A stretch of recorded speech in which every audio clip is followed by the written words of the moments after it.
टूट गया था। सूर्यकांत बिखर गया था। वो ये सच स्वीकार ही नहीं कर पा रहा था कि उसने दुनिया की सबसे कीमती और खूबसूरत लड़की अपनी प्रेमिका नताशा को हमेशा के लिए खो दिया है। फंदे से झूलती उसकी लाश को वो घंटों असहाय सा घूरता रहा। तुम वापस आ जाओ ना नताशा, प्लीज प्लीज तुम वापस आ जाओ।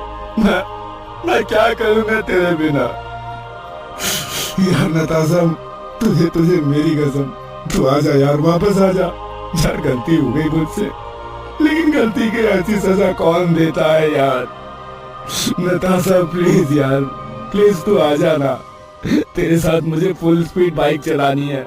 अपनी बाइक में बिठा के यहाँ के सारे ट्रैफिक सिग्नलों को तोड़कर तेरी मीठी डांट सुननी है। नताशा आ जाना। मुझे कुछ नहीं चाहिए यार, धन दौलत फैक्ट्री बड़ा घर कुछ नहीं, मुझे तुम चाहिए, सिर्फ तुम।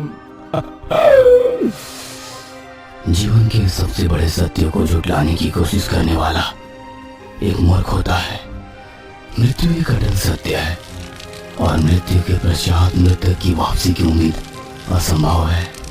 सूर्यकांत भावुक होकर कुछ ऐसी ही उम्मीद कर रहा था। उसने नताशा का अंतिम संस्कार तो कर दिया, लेकिन नताशा की यादों से वो बाहर नहीं आ पा रहा था। नताशा की मौत के चौथे दिन के बाद की बात है। सूर्यकांत तन्हा सा चुपचाप सोफे पर बैठा उसकी यादों में खोया हुआ था। तभी बारिश होने लगी। वह उठकर खिड़की के पास गया और बारिश देखने लगा। बारिश की बूंदें जैसे जैसे जमीन को छूती, सूर्यकांत यादों की उन गलियों में चला जाता जहां वो लाख चाहकर भी हकीकत में नहीं जा सकता था। यादों की उस गली में जहां एक बार बारिश के कारण उसकी बाइक खराब हो गई थी। सूर्यकांत, अगर तुम्हारी बाइक बारिश में यहाँ खराब नहीं हुई होती तो हमें कभी पता ही नहीं लगता कि इस तरफ इतने अच्छे गोलगप्पे मिलते हैं। वैसे हर जगह के गोलगप्पे के बारे में तुम्हारा ऐसा ही ख्याल है ना नताशा? इंडिया गेट, पालिका बाजार, दिल्ली हाट, पश्चिम बिहार, क्यों सही कहा ना जान? तुम मेरी खिंचाई कर रहे हो ना?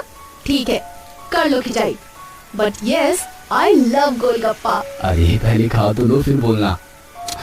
अरे देखो तो, गोलगप्पे का पानी खुद पर गिरा लिया। रुको, मैं रुमाल से साफ कर देता हूँ। तुम बिल्कुल मेरे पापा की तरह हो, वो भी ऐसे ही थे, कुछ ज्यादा ही स्वीट और केयरिंग। मैं बिल्कुल भी स्वीट नहीं हूँ। हाँ, तुम्हारी केयर तो करता हूँ। प्यार स्वीट तो होता है ना सूर्यकांत? पता नहीं जान, मेरे लिए प्यार स्वीट तो नहीं। तो फिर क्या? मेरे लिए तो प्यार इमली की चटनी है नताशा। इमली की चटनी? वो कैसे? अच्छा, तुम आंखें बंद करके इमली की चटनी के बारे में सोचो, तब बताऊंगा। अब ये क्या है? अरे सोचो तो। अच्छा ठीक है। अरे मेरा मुंह तो पानी से भर गया, खट्टा सा स्वाद भी आने लगा। यस माय लव, यही है प्यार। प्यार इमली की चटनी सा होता है। सिर्फ सोचने भर से जहन एक स्वाद से भर जाता है और आप उसी स्वाद में रहना चाहते हो।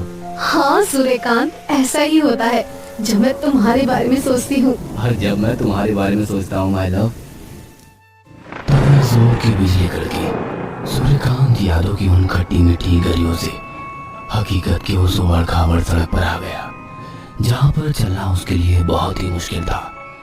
हालांकि वो चल तो रहा था, लेकिन उसके पैर लहूलुहान हो गए थे। क्यों किया मैंने ऐसा? क्यों? लेकिन आपके कर्म आपका पीछा तब तक नहीं छोड़ते जब तक कि आपकी सांसें आपको बंधन मुक्त ना कर देती और आप उस अनंत यात्रा पर नहीं निकल जाते जहाँ से कोई लौटता नहीं।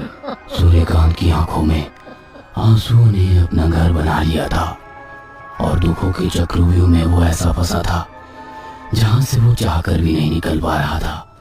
यक्षिणी उसे अब भी परेशान कर रही थी क्योंकि वो यक्षिणी को प्यार नहीं दे रहा था। एक रात की बात है, कई रातों से जागा सूर्यकांत सोने की कोशिश कर रहा था।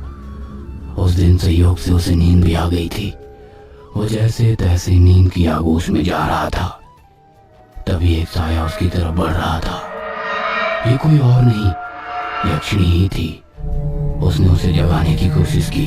सूर्यकांत, जागो सूर्यकांत, जागो।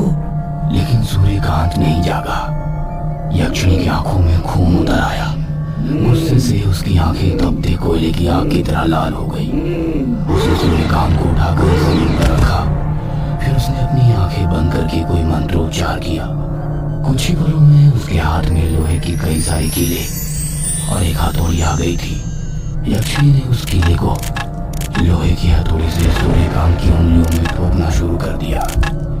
एक तरफ ठक ठक ठक ठक की आवाज आ रही थी, दूसरी तरफ खून की धार उसके हाथों से फूट रही थी और वो धार जमीन पर बिखरने लगी। गहरी नींद में सोया सूर्यकांत चीखते हुए जाग गया। जागते ही उसने अपनी उंगलियों की तरफ देखा, लेकिन उसकी उंगलियां तो बिल्कुल ठीक थी। उस पर ना तो खून लगा था और ना ही कोई चोट का निशान था। तभी उसे यक्षिणी की धीमी धीमी आवाज सुनाई दी। मुझे प्यार करो, मुझे प्यार करो। मैंने तुम्हें सब कुछ दिया है और अब मुझे मेरे हिस्से का प्यार दो। सूर्यकांत उस आवाज को सुनकर परेशान हो गया। उसने अपने कान बंद कर लिए, लेकिन वो आवाज धीरे धीरे बढ़ती जा रही थी। उसकी तीव्रता बहुत ही अधिक थी। चाहते हुए भी वो उस आवाज को रोक नहीं पा रहा था। उसके चेहरे पर की ये परेशानी पसीने की बूंदों की शक्ल में दिखने लगी थी। वह वहां से भागना चाहता था। तभी उसे नताशा का शरीर पंखे से लटका हुआ फिर से दिखने लगा। उसे समझ नहीं आ रहा था कि ये कैसे हो गया। उसने तो उसका अंतिम संस्कार कर दिया है। अचानक नताशा की गर्दन, जो एक तरफ लुढ़की हुई थी और उसकी जीभ बाहर थी, वह गर्दन बिल्कुल सीधी हो गई और उसकी जीभ भी अंदर चली गई। यही नहीं, उसके बाद नताशा के शरीर में हलचल होने लगी। उसकी दोनों आंखें बंद अचानक से खुल गई और वो आंखें सूर्यकांत की ओर घूरने लगी। सूर्यकांत, प्लीज मुझे बचा लो। मुझे तुम्हारे साथ जीना है सूर्यकांत। तुमसे शादी करनी है। तुम सुन रहे हो ना मैं क्या कह रही हूँ? प्लीज मुझे बचाओ। मुझे इस रस्सी से मुक्त कर दो।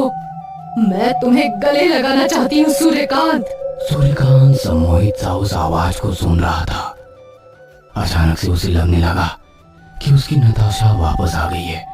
वो दौड़ कर गया और पंखे से लटके उसके शरीर को रस्सी से आजाद किया। नताशा ने उसे गले लगा लिया और उसे चूमती हुई बोली, सूर्यकांत, यहाँ से भागो, यहाँ से भाग चलो। उसके बाद नताशा ने अपना हाथ उसे पकड़ने के लिए कहा।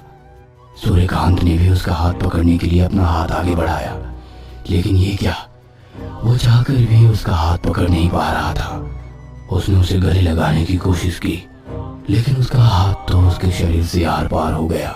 मैं तुम्हें छू नहीं पा रहा हूँ, तुम्हारा हाथ नहीं पकड़ पा रहा हूँ नताशा। प्लीज मेरा हाथ पकड़ो ना। लेकिन नताशा ने उसकी बातों का कोई जवाब नहीं दिया। उसके कमरे में एक बार फिर से यक्षिणी की धीमी धीमी हंसी की आवाज आने लगी और नताशा का शरीर गायब हो गया। सूर्यकांत पागलों की तरह जोर जोर से चिल्लाने लगा। चिल्लाते चिल्लाते उसका गला सूख गया। उसे जोरों की प्यास लग रही थी। वो खड़ा हुआ और फ्रिज के पास गया। फ्रिज का दरवाजा खोलकर उसने पानी की बोतल निकाली। तभी उसे फ्रिज के अंदर ही यक्षिणी दिखाई थी, प्यार करो, जो उससे कह रही थी कि वो उसे प्यार करे। यह देखकर घबराहट के मारे सूर्यकांत के हाथों से पानी की बोतल गिरकर टूट गई।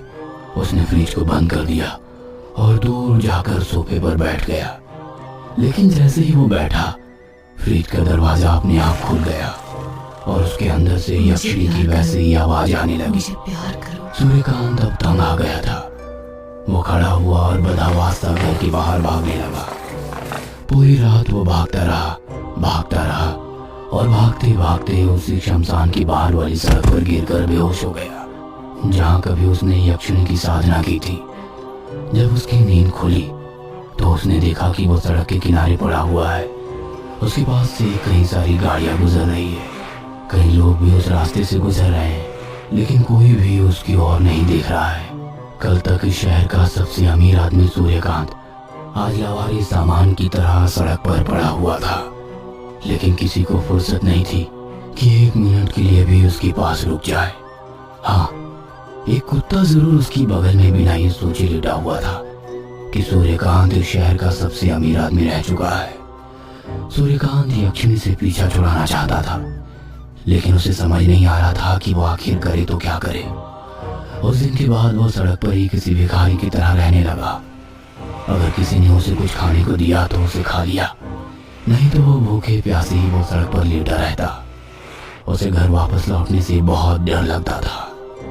कुछ दिनों बाद जब वो एक दिन इसी तरह सड़क के किनारे चुपचाप बैठा हुआ था, तभी उसे याद आया कि जिस किताब से यक्षिणी साधना के बारे में पढ़ा था, उस किताब में जरूर कोई ना कोई उपाय तो होगा यक्षिणी से मुक्ति पाने का।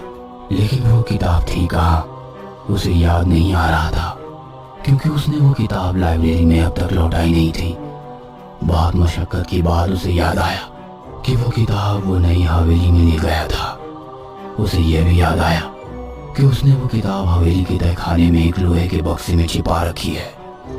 सूर्यकांत उस हवेली में लौटना नहीं चाहता था, लेकिन उसे आशा की एक किरण उसी हवेली से आती दिखाई दी और हिम्मत करके वो फिर से उसी हवेली की ओर चल पड़ा। क्या सूर्यकांत यक्षिणी से अपना पीछा छुड़ा सकेगा? क्या उस किताब के जरिए यक्षिणी से पीछा छुड़ाया जा सकता है? आखिर कौन है ये यक्षिणी? जानने के लिए देखिए इस रहस्यमयी कहानी का अगला भाग।